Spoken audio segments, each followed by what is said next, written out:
นิดๆโดยเห็นแม่นบ่มันบ่ได้แปลงไปไสติ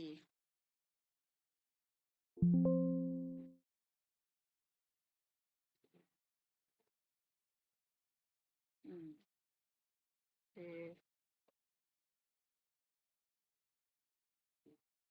มันยังบ่แปลงให้แม่นบ่ขวาน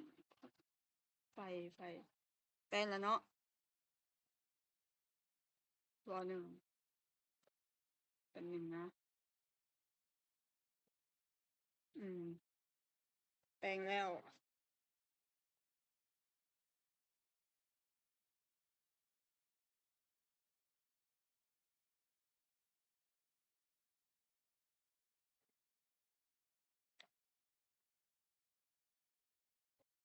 โอเคไปเดี๋ยวไปกันต่อที่สไลด์ตัวนี้อ่ะเดี๋ยวเอ้ยจะซูมเข้ามาให้ก็คือนี้เนาะอยากเฮ็ดให้มันน้อยเลยบัดนี้คือตัวนี้เดี๋ยวแป๊บหนึ่ง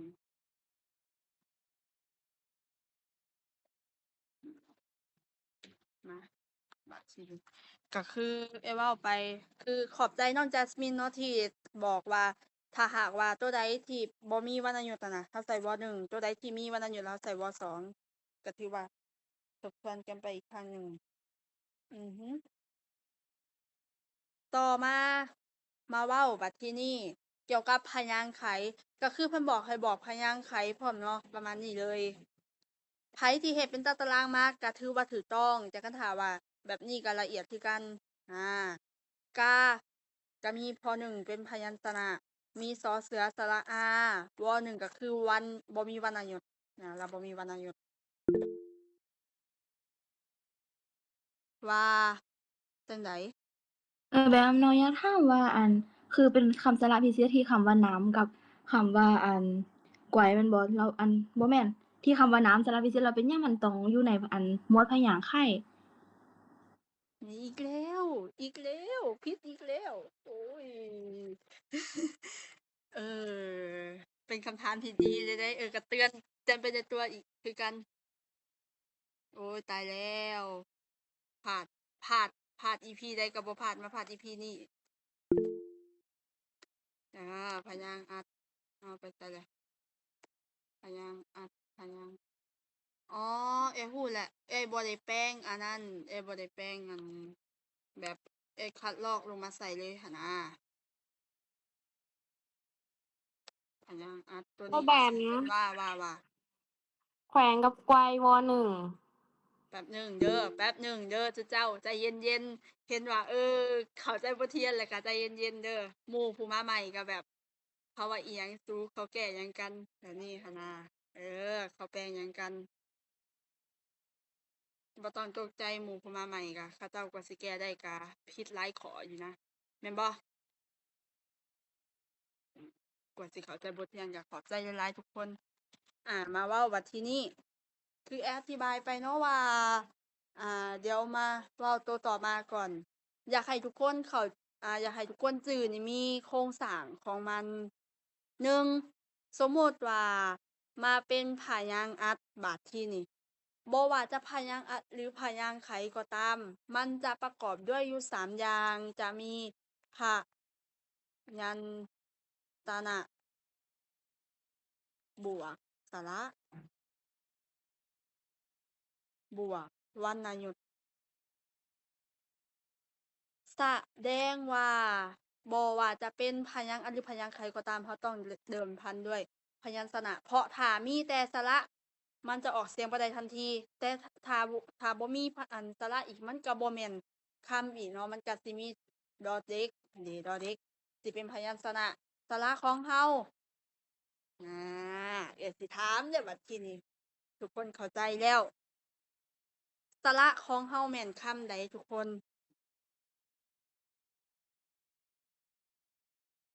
สระของเราแม่นคำใดมีหน้าไปเรียบร้อยฮอดคำถามเทื่อใดมีแต่คนออกเอาสระของเราแม่นคำใด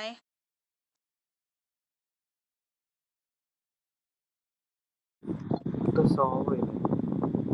ฮะสระของเราเด้สระ สระมาแต่ไส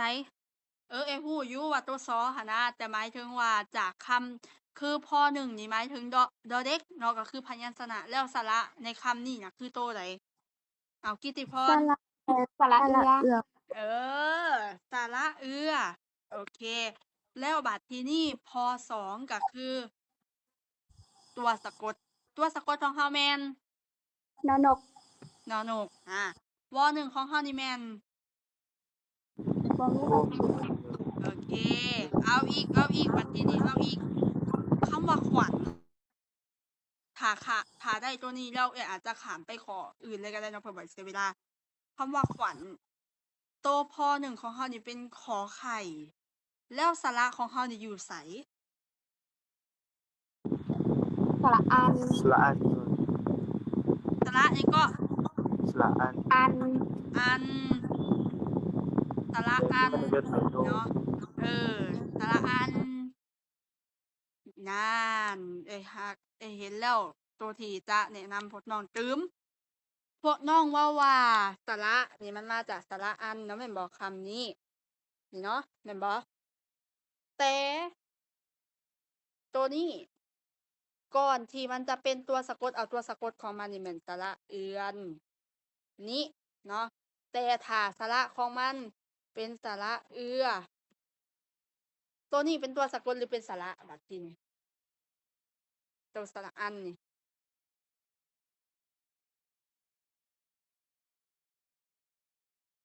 หืม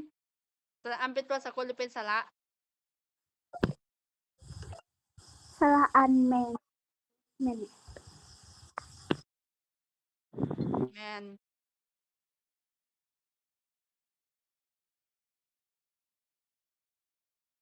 แม่นยังบัดนี้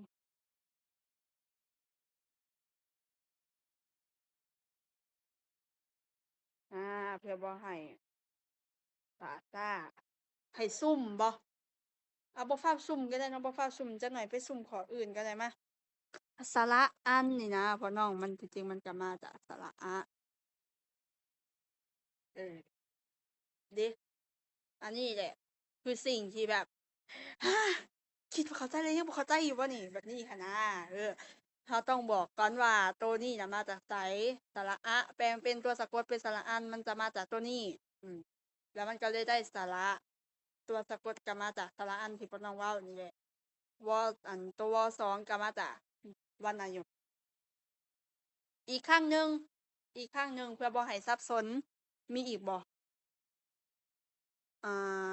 คำว่าฮ้อนเอาคำว่าฮ้อนไปเอาคำว่าฮ้อนฮอหนึ่งของเฮานี่มาจากฮอเฮือนสระของเฮานี่มาจากไส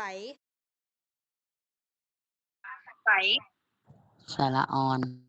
สระออนน้องใดตอบ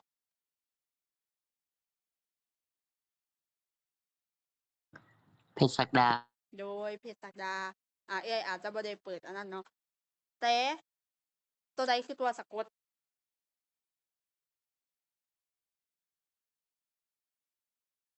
ตัวใด มาจากสระอบ่เอื้อยแบม ถามตอบก่อนว่าตัวใดคือตัวสะกดนี่นะข้อสองนี่ นอหนก นอนก แสดงว่าสระของเฮานี่มาจากสระอตายอยากสิบ่ได้ปิ้นเจี้ยสระมาให้พวกน้องแล้วบ่น้อมันยังแยกสระบ่ได้ซ้ำนี่นะพื้นฐานที่บ่อยู่ในพื้นฐาน เพราะว่าหยังมันสิไปออกในสระเปลี่ยนรูปเป็นหยังจึงต้องเรียนหมวดนี้ เพราะว่ามันจะไปออกหมวดสระเปลี่ยนรูปแล้วมันจะเฮ็ดให้พวกน้องแบบ จั่งซี้บ่นั่นนี่หว่าแบบนี้หั้นนะแต่เอื้อยอยากบอกว่าพวกน้องนี่เข้าใจไวบางคนก็เข้าใจเป็นเดือน บางคนจะเข้าใจกว่าสิจะเข้าใจหั้นนะใช้เวลาโดนแรง อันนี้เป็นอย่างเดี๋ยวแป๊บหนึ่งเด้อก็ถือว่าทุกคนแยกได้แล้วเนาะสำหรับตัวนี้อ้าวแคปบ่แคปก็ได้เดี๋ยวเอ้ยส่งให้ทาง Messenger หรือว่าทาง WhatsApp ไผที่บ่ได้ก็ให้ตั้งใจเพราะว่าหยัง มันมักออกขันกลุ่มย้ำก่อนเด้อว่ามันมักออกขันกลุ่มของแขวงไสยะหรือนครหลวงแบบนี้มีคำว่าไซอืมเด้อแขวงใดที่ได้เรียนมานี่แฮงแบบอยากบอกว่าออกดุอืมแต่แขวงที่บ่ได้ก็มีคือกันเนาะมีคือกันบ่ให้ถิ้มบ่ให้ปะมันหั้นนะจักหน่อยเพราะว่าลืมกลับมาเรียนคืนได้หมายถึงว่ากลับมาเบิ่งเองได้หั้นน่ะโอเคต่อไปมาบัดทีนี้จงเอาพยางค์ของบทกลอนต่อไปนี้ใส่ตารางถูกต้อง ในนี้มันจะมีพยางค์อัดพยางค์ไขนะแม่นบ่พยางค์อัดพยางค์ไขและพยางค์เป็นพยางค์ตายหลายคนน่ะนะมาถามว่าเอ้ยเฮาสิแยกจั่งใดเฮาสิแก้แบบใดคือเว้าไปหั่นแหละว่า เธอทำสำเร็จแล้ว ปิดเสียงเออ อ่า ให้ตายเถอะ ว่า ตัวตนของจีนชิงเกิดถูกเปิดเผยหมดแล้ว แต่เธอกลับยังได้รับความรักจากคนมากมาย ไป จีน เนาะ ชิงเกิดไปหาเธอแล้วจำไว้ว่าเรื่องนี้ไม่เกี่ยวกับใครทั้งนั้น ได้แล้วเนาะอย่าเปิดเด้อโอเค thank you very much กิตติพรถามว่า ลองกดใส่ ฮะ บ่มีหยังน้องลงกดใส่ อ๋อ ลงซื่อๆมาบัดทีนี้มาเว้าถึงข้อนี้ตัวนี้นะมันบ่ได้ซับซ้อนเลยคันถามว่าพวกน้องบ่ได้เรียนโครงสร้าง แต่คันถามว่าให้น้องจับคำมาใส่ก็สิเข้าใจกว่าเก่า ก็คือเฮาเลือกเอาตัวที่เป็นพยางค์ไขพยางค์อัดพยางค์เป็นและพยางค์ตาย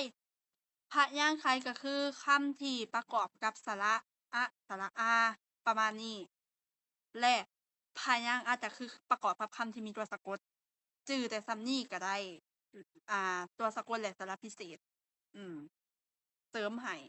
บ่แม่นเสริมให้ดอกที่จริงก็ต้องอธิบายให้ละเอียดเนาะมาเว้าตัวแต่ละข้อเดี๋ยวเว้าพยางค์เป็นบัดทีนี้พยางค์เป็นน่ะคือข้อย่อยของตัวสะกด ตัวสะกดของเราแบ่งออกเป็น2อย่างก็คือ ตัวสะกดเป็นและตัวสะกดตายน่าแม่นอยู่พยางค์ไขบ่เด้อโดยแม่นแล้วลืมเขียนใส่เดี๋ยวจะหน่อยไปเขียนใส่แป๊บหนึงมาเว้าต่อที่พยางค์เป็นและพยางค์ตายเนาะพยางค์เป็นก็คือ ตัวสะกดเป็นของเรานี่มีงอนอยมอและวอวีตัวตายของเราได้กอดบส่ำนี้และบ่ให้ซ้ำกันในคำเก่าซึ่งตัวนี้ก็สิง่ายแน่เพราะว่ามันก็บ่ได้ซ้ำเด้และการตอบของพวกเราก็คือเก่าเลยเราจะเรียงมาตั้งแต่คำนี้ไปเทื่อละนี่จนฮอดพี่อันนี้แม่นใส่แหละที่จริงก็พี่และสาเนาะสาคำที่1เป็นเหตุให้อับจนเกิดเป็นคนต้องเรียนวิชานี่1เรานับไปเลย นี่1เด้อ1ต้องเรียนวิชา2 3มันศึกษาษานี่ซ้ำเราเอาคำเดียว หาบาดทีนี้หากับ4อยู่นี่เนาะ4ความรู้หาครูวิชาซ้ำอีกก็บ่เอาภายภาคหน้าบัดทีนี้หน้านี่ปกติก็ต้องเขียนอยู่ที่ทางหลังรู้เด้อ6นี่เนาะ6หน้ารู้ทางหลังนี่หน้าจะมีสุขทุกนาทีจะมีปึ๊บ7 8เด้9 10นี่ประมาณนี้จะมีนาทีเขาเอิ้นว่าพยางค์ไข ต่อมาพยางค์อัดเริ่มจากคำที่1เราบ่ได้แยกว่าเป็นหรือตายแค่รวมเข้าใจเลย1เดี๋ยวลึบก่อนเด้อลึบก่อนเพื่อบ่ให้ซับกันลึบก่อนปึ๊บอัปหน้าจออยู่เด้อทุกคนบ่จำเป็นต้องว่าเขาเขียนบ่ทันเดี๋ยวไปเบิ่งขึ้นใหม่ได้ 1 2การศึกษานี่เขียนใส่เลยนี่เนาะเป็นนี่4 5ให้อับจน